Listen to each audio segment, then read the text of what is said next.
Setelah itu bisa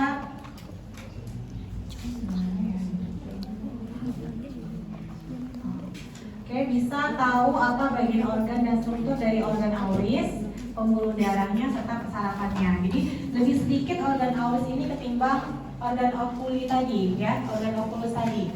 Jadi cuman dia nggak ada kita bahas terlalu dalam tentang ototnya, kita juga nggak terlalu bahas tentang persarafannya pun juga nggak dalam, ya. Paling nanti bagaimana dia bisa sampai ke sistem pendengaran, ya. Nah, organ auris ada 3. Lebih mudah mengingatnya, ada eksterna, media, dan interna. Nah, organ auris namanya organnya auris, bagian organnya nanti ada 3 juga, ya. Bagian organnya ada 3, ada auris eksterna, auris media, dan auris interna. Jadi pada saat suara masuk, gelombang suara masuk melewati bagian organ auris eksterna, kemudian dia ke media dan ke interna. Apa aja yang termasuk kepada organ eksterna? Kalau bisa kita lihat dari gambar. Ya, ini dari gambar. Pertama adalah daun telinga atau auricula, disebut juga dengan pinna, ya, auricula atau pinna. Kemudian meatus acousticus externus, suatu saluran berkelok, ya, yang berkelok. Kalau misalnya kalian pakai cotton bud, kan suka tuh digoyang-goyangkan cotton budnya. Nah, meatus acousticus externus ini sepertiga luarnya adalah tulang cartilago. Sisanya 2/3 adalah tulang keras. Jadi kalau pakai cotton bud, terasa nggak tuh makin ke dalam kok makin keras, ya? Atau kalau kalian paksa malah akan memar. Nah, itu karena dia ada tulang keras di sini. Kalau di sini masih cartilago, ya. Di sini juga terdapat glandula atau suatu kelenjar keringat.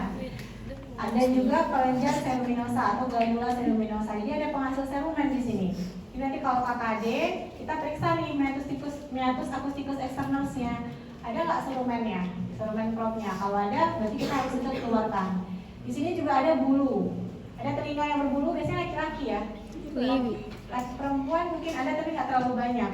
Ya, kalau laki banyak mungkin. Di sini banyak bulu, karena di sini memang ada tumbuh glandula seminosa dan juga kelenjar keringat atau glandula sebasea. Jadi di situ daerahnya lebih lembab, lebih berkeringat, ya. Kemudian auris eksterna ini untuk auricula,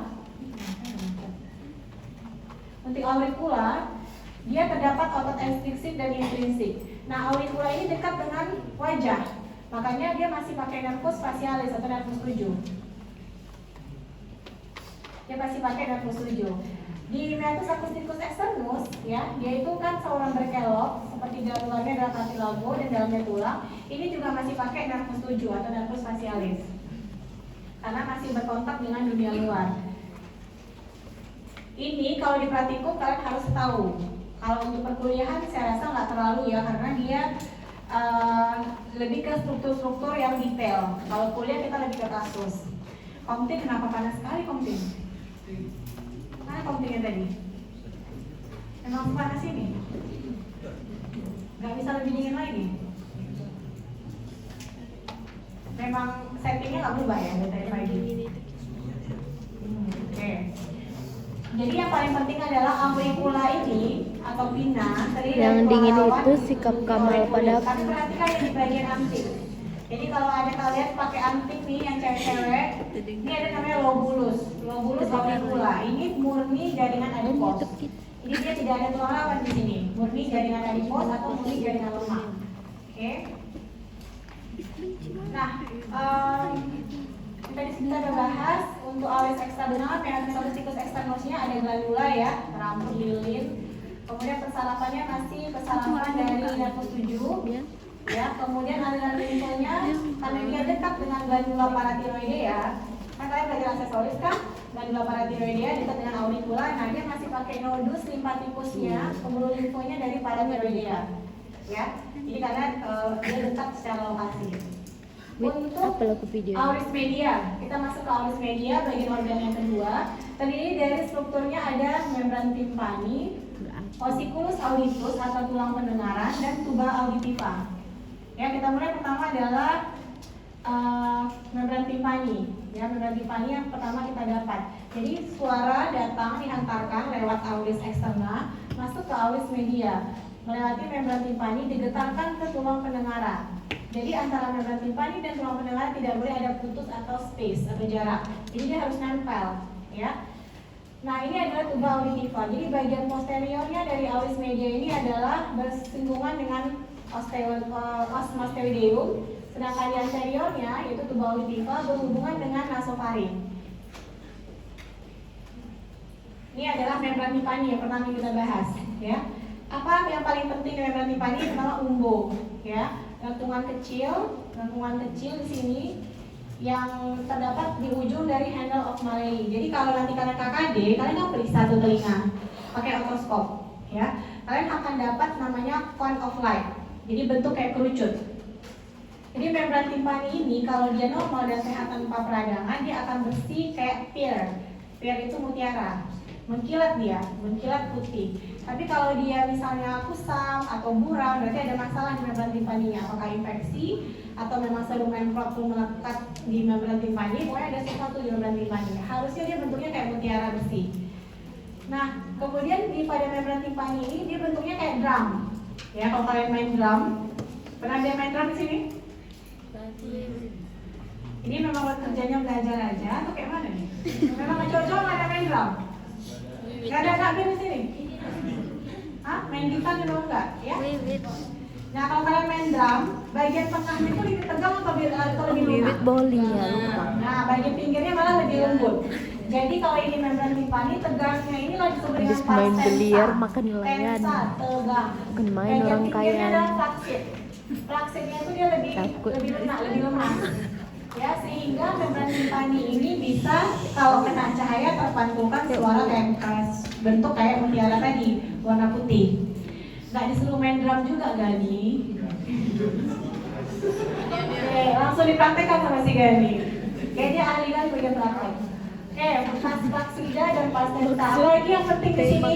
Nah, kalau ibu periksa telinga, ibu bisa tahu ini auris dexter atau sinister. Jadi kalau kita bentuk ini ada jam 3, jam 5, jam 6, jam 7. Kalau kita kasih sinar, pantulan cone of light-nya itu di jam 5, ya, berarti dia ini auris dexter. Ya, karena kita kan misalnya di auris dexter, kita tembakkan cahaya, kita mau nengok membran timpaninya, kita mau lihat infonya. Nah, ini kalau dia keluar di jam 5, gambar ini berarti adalah auris dexter. Tapi kalau di jam 7, berarti dia auris sinister. Auris sebelah kiri, ya, telinga sebelah kiri. Dia perhatikan konotasinya ini. Kalau di sini berarti dia auris dexter, sebenarnya adalah auris sinister. Jadi bisa kita menentukan dari gambar aja ini telinga kanan atau telinga kiri yang kita periksa. Kemudian bagian organ yang kedua dari auris media adalah tulang pendengaran. Jadi yang perlu kalian tahu yang paling besar adalah malleus, kemudian diikuti dengan incus atau mis, ya, mis. Malleus, incus, stapes. Ya, jadi ada malleus, incus, stapes. Jadi semua harus bersentuhan, nggak boleh ada space atau jarak. Jadi si incus ini pun harus nyambung dengan si stapes. Nanti basis stapes harus bersentuhan dengan auris interna, ya, auris paling dalam. Nah, tadi kita bahas auris media. Auris media itu dia yang paling tahu adalah nervusnya. Jadi kalau tadi nervus pada auris eksterna pakai nervus 7 karena masih daerah facialis. Kalau udah di media, dia pakai dua saraf. Selain nervus 7 karena masih ada membran timpani, ya, yang arah-arah eksterna, dia juga ada pakai trigeminal nerve, nervus 5. Kalau mandibular 5 berapa? Yang divisi mandibular 5 berapa? Ayo, 51 apa? Ophthalmica nervus 52 maxillaris. Berarti kalau mandibularis 5-3, ya.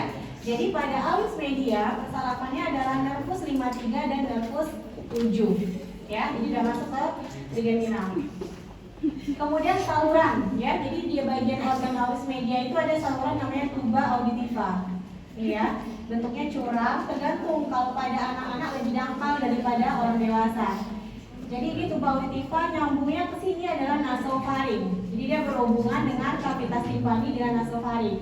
Fungsinya untuk menyeimbangkan tekanan udara. Jadi kalau kalian naik pesawat, pernah nggak dikasih permen? Atau bayi-bayi nangis disuruh susuin?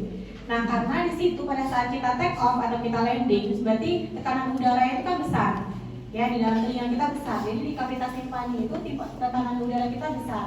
Gimana supaya tekanan udara tidak besar? Makanya kita disuruh menelan. Ya, menelan apakah itu permen melalui air liur yang kita telan ataupun bayi menelan air susu untuk mengurangi.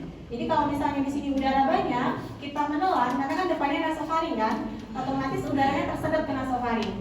Jadi yang kita telan itu adalah air ludah kita, susu, dengan beserta udara yang terperangkap di kavitas timpani. Paham ya? Jadi itulah gunanya kenapa di pesawat kita disuruh makan permen atau anak-anak bayi nangis disusuin, agar di kavitas timpani ini disedot udaranya dan dibuang ke nasofaring. Ya. Nah, untuk auris interna yang terakhir, auris interna ini adalah paling dalam, tapi paling fungsinya paling sensitif, makanya taruhnya di dalam. Jadi dia terdiri dari tulang dan juga membran. Jadi membran ini nanti isinya adalah cairan. Jadi suara masuk dihantarkan tadi eksterna, media masuk ke interna. Nanti dia akan menggetarkan cairan yang ada di dalam tulang. Jadi di labirinthus osseus ini adalah tulang, sedangkan membran osseus adalah cairan yang diisi oleh tulang tadi. Kita bisa lihat gambar. Nah, ini tulang yang nanti kalian jumpai di pratikum. Ya, ini disebut dengan labirinthus osseus. Osseus artinya tulang. Tapi di dalam labirinthus osseus ini, tulang ini, di dalamnya ada cairan. Ya. Cairannya disebut dengan labirinthus membranaceus. Jadi ada suatu membran di dalam tulang, ya. Itu yang ada di auris interna. Apa aja dia? Oke, kita lihat. Jadi dari gambar ini kita bisa lihat ada 3. Yang ini adalah daerah kesetimbangan, disebut dengan kanalis semicircularis. Oke, yang di tengah ada lokasi di tengah-tengah menuju ke rumah siput. Kalau SMA tadi rumah siput ya, atau koklea. Jadi di tengah ini namanya vestibulum. Jadi di antara kanalis semicircularis dengan vestibulum dengan koklea ini ada suatu lokasi namanya vestibulum. Ya, dia menghubungkan antara kanalis semicircularis dengan si koklea. Nah, kanalis semicircularis ini ada struktur-strukturnya. Nanti kalian bisa lihat di pratikum pun bisa lebih dipertajam sesuai dengan bentuknya. Kalau di depan anterior, di belakang posterior, di samping namanya lateralis. Ini yang disebut tadi yang disebut 7 adalah vestibulum. Vestibulum adalah lokasi antara kanalis semicircularis dengan si koklea.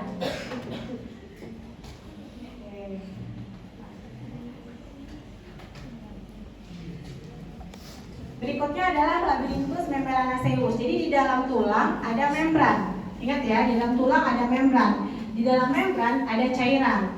Jadi tadi kita lihat ada kanalis semicircularis. Ingat ya, yang tadi untuk keseimbangan. Jadi kalau orang ada oyong, vertigo, ada kemungkinan kanalis semicircularisnya bermasalah. Kanalis semicircularis itu di dalamnya ada suatu membran namanya ductus semicircularis. Ingat ya, di dalam si kanalis semicircularis yang osseus, yang tulang, ada membran namanya ductus semicircularis. Di dalam ductus semicircularis inilah ada endolim dan perilim, cairan. Jadi ketika suara masuk digetarkan, cairannya bergetar. Itulah yang nanti dihantarkan ke rongga, ke area pendengaran. Apa nama area pendengaran? Di korteks cerebri. Di mana lokasinya? Area pendengaran? Lobus temporalis, ya. Jadi di dalam kanalis semicircularis, di dalam tulang kanalis semicircularis ada membran namanya ductus. Di dalam ductus ada cairan. Paham ya sampai di sini? Nah, di vestibulum tadi kalian lihat ya, vestibulum osea antara kanalis semicircularis dengan koklea ada suatu daerah namanya vestibulum. Di dalam vestibulum ada suatu cairan atau membran namanya utriculus dan sacculus. Nanti kalian akan sering dengar di fisiologi. Apa itu sacculus, apa itu utriculus. Minimal anatomi sudah menginfokan lokasinya adalah di dalam vestibulum osseus.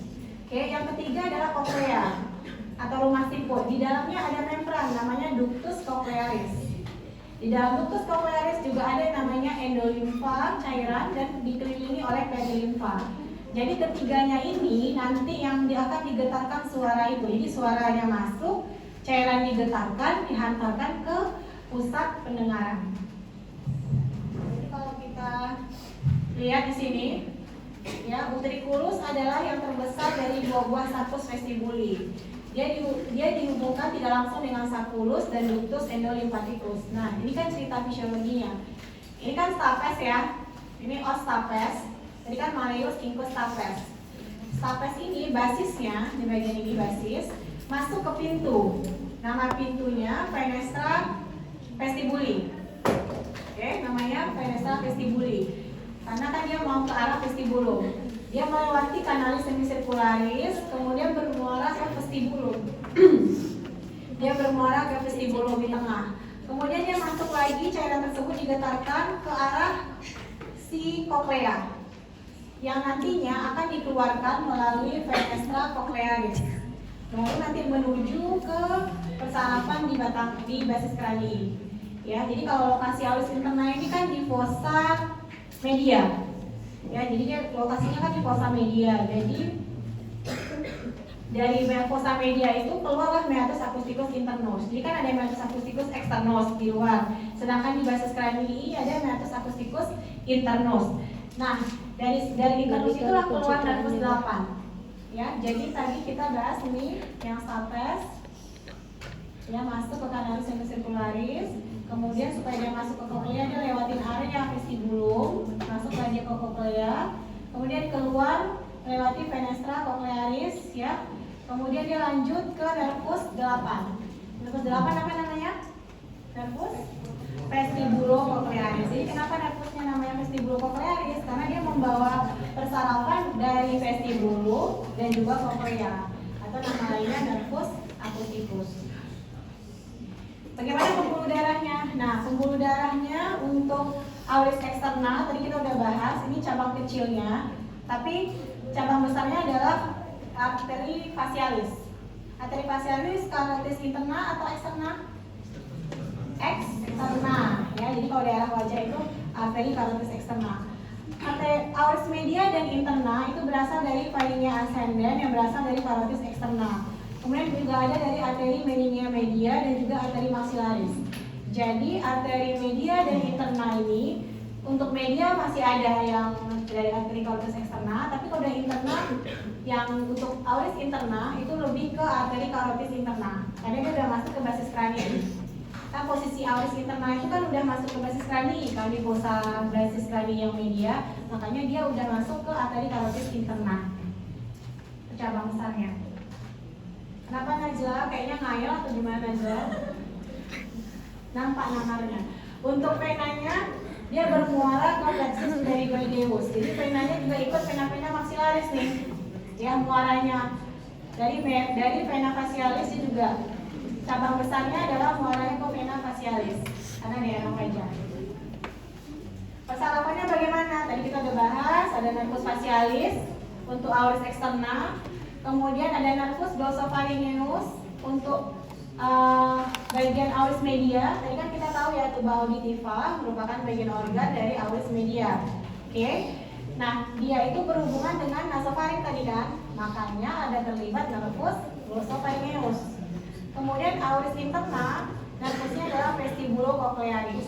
Jadi pertanyaannya, nervus apakah yang berpengaruh atau mempersarafi daerah auditory system? Ada nervus 7, nervus 9, dan nervus 8. Ya, 7, 8, 9 mempengaruhi persarapan pada auditory system. Oke? Harus ngebut ibu nih. Oke, anatomi klinis. Jadi tadi yang Bu bilang kalau child itu lebih datar, kalau yang adult dia lebih curam, ya, tuba auditivanya.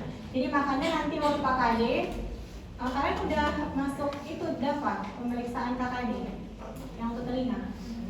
Udah, makanya teknik di KKD ada nanti yang bagian dewasa itu posisi pemeriksaannya itu adalah agak ditarik pinnanya ke bawah dulu baru ke belakang. Jadi beda dengan anak-anak. Kalau anak-anak kan dia dangkal, paling kita taruh ke belakang aja bisa. Tapi kalau orang dewasa karena dia curam, kita harus tarik dulu pinnanya ke bawah baru kita dorong ke belakang. Sehingga kita bisa lihat yang namanya membran timpani. Jadi wajib nanti KKD kalian harus pernah lihat membran timpani yang bersih. Rata-rata kan temennya nggak ada sakit telinga ya, pasti membran timpaninya bisa lihat yang bentuk mutiara yang mengkilat itu. dengan cara teknik tadi. Kalau nggak gunakan teknik itu, nggak akan dapat membran timpaninya. Ini dari ayahku. Jadi usahakan ketika kaji gimana caranya teknik kalian harus benar sehingga bisa lihat membran timpani yang bentuknya putaran tadi. Oke, melalui otoskopi. Nah, ini produksi suara tadi yang Ibu bilang. Kita lanjut ke yang besar aja ya. Ya, jadi nanti kalian belajar fisiologi auditory system, tapi Ibu tunjukkan lokasi secara anatomi aja. Suara masuk dari auricula, apparatus acousticus externus, kemudian ditampung oleh membran timpani, diteruskan oleh ossiculus auditus atau tulang-tulang pendengaran, malleus, incus stapes. Kemudian basis stapesnya ya masuk ke penestra vestibuli melewati kanalis semicircularis menggentarkan cairan yang ada di situ. Kemudian ke vestibulum, di dalamnya ada cairan juga yang digentarkan yaitu sulcus dan ventriculus. Kemudian lanjut lagi ke cochlea. Dari cochlea keluar melalui pintu disebut dengan round window atau penestra cochlearis. Nah, lanjutlah dia dibawa oleh nervus vestibulocochlearis ke batang otak, brainstem. Ingat waktu nervus cranialis rata-rata inti batang otak 789 di sini nggak? Brainstem, ya kan? Nah, kemudian dirilai di talamus, mau dipastikan lagi nih, oh iya ada suara. Tapi sampai di sini kita baru tahu ada suara, tapi kita nggak tahu suara siapa, ya. Kita belum tahu nih, oh ini suara burung atau ini suara kucing, kita belum tahu. Nah, sampai di sini area korteks baru bisa dia baca. Oh, ini adalah suara ibu lagi ngajar. Si Tuti mimpinya indah kali ya.